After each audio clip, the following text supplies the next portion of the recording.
Þetta er verkefni 02 mótun Word og við ætlum að rifja upp örlítið mótun bæði á texta og efnisgreinum.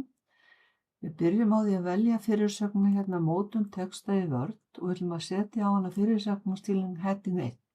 Fyrirsögn 1 er svona tilbúið form sem við getum valið af stælslista, annaðhvort með að smella strax hér eða velja örina og velja hér heading 1. Og fáum við 20 punkta letur í Add to Display og svo ákveðið bil á undan og eftir. Ef við förum í paragraf og sjáum að bilið er 18 punktur á undan og 4 á eftir.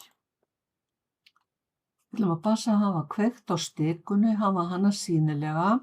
Það gerum við undir View og Ruler, haka við það og hafa svo líka hérna á Home og Paragraf kveikt á paragrafmerkjunum. Og sjáum við efnisgreinamerki paragraf, það fylgir 1 hverri efnisgrein, sýnir greinaskilin. Þá ætlum við aðeins að lagfæra spássíurnar, en þær eru sjálfgefnar 2,54 cm allar hringinn.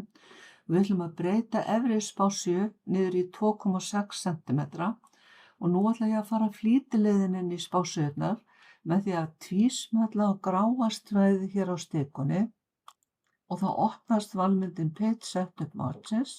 Þið sjáum allt 2,54 en færi hér upp í 2,6 í topp og þá færist í raun textinn örlítið neðar.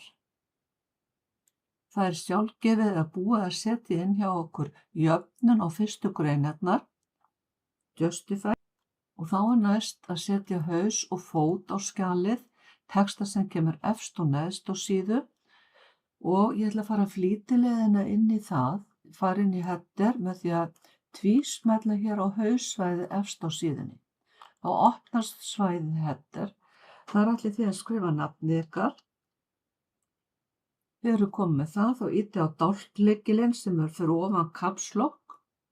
Þá förum við hér inn að miðjun á svæðinu af því að þar er búið að setja inn dálk, miðjustilla dálk og þar ætlum við að setja sjálfvirka dagsetningu.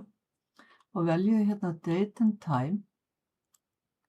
Athugið að ef það kemur svona eins og hjá mér í enskan þá verðum við að breyta því yfir í íslensku til að fá íslenskt form á dagsetningun og ég ætla að velja þetta efsta. Set OK, þá fáum við svona einfalda dagsetningu. Ýti aftur á dálknappinn og þá fer ég hérna lengst til hægri. Þar er hægri stilti dálkur og þar ætla ég að setja sjálfvirkt blaðsíðutal. Vel hérna Page Number, ekki velja Top of Page, ef þið gerir það þá hendum við út öllum textanum sem við erum búin að setja inn, heldur veljum Current Position. Það er í raun og þá kemur blaðsíðutalið þar sem bendillinn er staddur. Það fara í næstu línu með því að velja Shift og Enter, þá fæ ég nýja línu en í sömu efnisgrein. Og þar ætla ég að setja nafni á skjalinu, sjálfvirkt nafn fyrir skjalið, undir Document Info. Við smellum þar og vel hérna File Name á lista. Ef þið eruð á Maca þá getur þið þurft að velja Fields og þar undir getur þið valið File Name. Ég ætla líka að setja hérna á Home-flipanum að hafa línu undir textanum í haus, hérna undir paragraf hér. Velja Borders og vel hérna Bottom Border. Þið sjáu það að velja alls konar. Bottom fyrir undir haus og minnka svo letrið á hausnum niður í 10 punkta letrið. Færi mig hérna niður 1 þrep eða velja hér á listanum. Færi mig svo með neðst á síðuna þannig að ég fer í fótsvæði hérna undir footer og þar ætla ég að setja nafn skóla og þið setjið ykkar skóla. Minnkum letrið niður í 10 punkta og setjum línu fyrir ofan.